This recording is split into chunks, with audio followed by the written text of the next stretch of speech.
If you've got a loony Lord Mayor, like a Clover Moore, who says when it comes to the words underneath the James Cook statue, I'll refer that to my Aboriginal Advisory Committee, no doubt handpicked, not going to be a lot of resistance to her worldview there, then she's able to say, well, I've checked with the Aboriginal Committee and they've told me this is the right thing to do. As the Greens turn around and say, remember in the council where we spoke to 71 people and the public want us to change Australia Day, that's my fear about this, is that the bureaucracy has been infected by all of this stuff. Yeah, and some ideas, some bad ideas don't get stopped, as most of them do, but some carry on. And we seem to be very unwilling to come up with our own stupid ideas. I mean, America is going through this process at the moment of pulling down statues of Confederate leaders. They started with Robert E. Lee, but it's not stopping there apparently. Now, because he was a slave owner, but he became a slave owner by inheritance through his wife's, or his father-in-law through his wife's father, and he did free the slaves before Abraham Lincoln did. And he led the Southern Army in the Civil War because they attacked his Virginia. They attacked Virginia, and he loved Virginia, and it was his state, and he thought this is not reasonable. So that's how he got involved on the side of the South. But the thing is, of course, you can judge people like that through today's eyes and say, oh, well, he was a bad person because he had slaves or he didn't say things that we would agree with today. But who would survive that kind of scrutiny? Just about every single one of our former Prime Ministers prior to the referendum in 1967 would have advocated the White Australia policy. Every single one of them. Now, are we going to pull down all their statues? Well, I have no great attachment to statues. Pigeons poo on them. But if we're going to have statues, who are we going to have statues of? Yeah. And then we'll have a big fight about that too. Yeah. I'd put up a statue to Ayaan Hirsi Ali in a heartbeat. I reckon she's fantastic. I'm with you. Well, this is the thing. This has been my argument all week, be it about Australia Day, where I say, Mabo Day is like some alternative thing that's not about discovery versus invasion, but more about, okay, there's a traditional culture here, similar to the Maori experience in New Zealand. Okay, how do we find the heroes and move forward?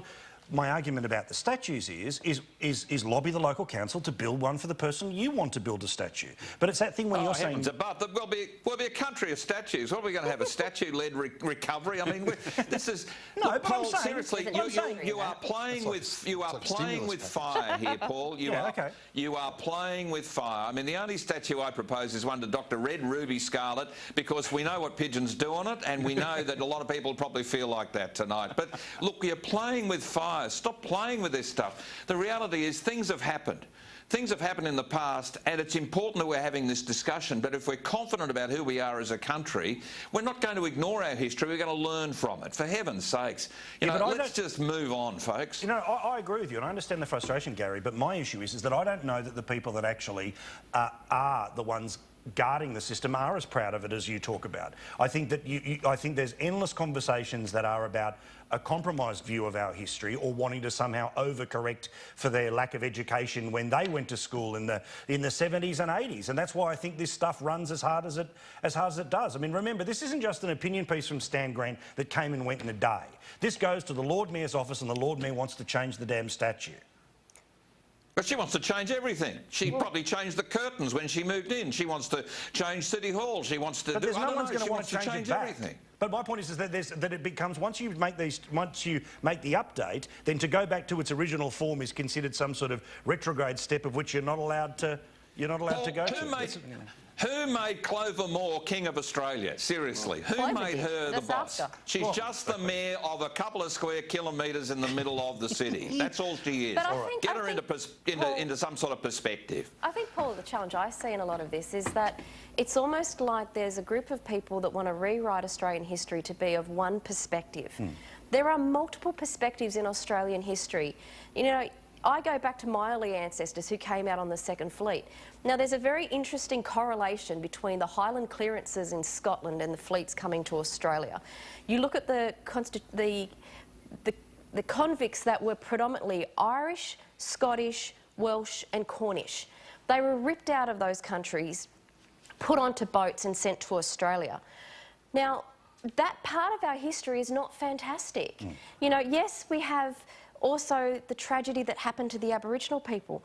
But by saying there is only one part of history that we're now allowed to tell that is the version, I think takes away from some of the other hardships that were also felt by many other people as well. I agree. Don't forget, many of those that were on those ships committed crimes. Sure, it's minor as knocking off a loaf of bread, but there was a judicial system that put them there. There wasn't a judicial system that, of course, meant, well, our judicial system claimed terra nullius until, the 1992. Some of those people have been in touch with me and claimed that they're another stolen generation. Yeah. So well, it actually goes to, I mean, my grandfather, my father's father, in many ways, his family are what you would refer to as a white stolen generation. Yeah, well, that's his mother gave birth to him. She was sent back to Queensland. And you know what? You could never get a straight answer from either my grandparents where he came from. And there's not one single document on my grandfather that ever lined up. We have no family heritage past my grandfather.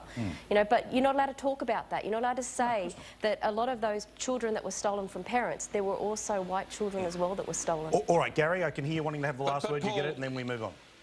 Yeah, Paul, look, I mean, the one last point I make is that these nuttos who decide that they want to speak on behalf of everyone. I mean, I said to you years ago that the biggest growth industry in Australia is those who want to be offended on behalf of others, right? So here we've got some shareholders in that industry presuming to speak on behalf of everybody who could identify with the tag that they've given. In other words, all First Australians, all children, all fathers, all mothers or whatever. I mean, look, it is just an opinion.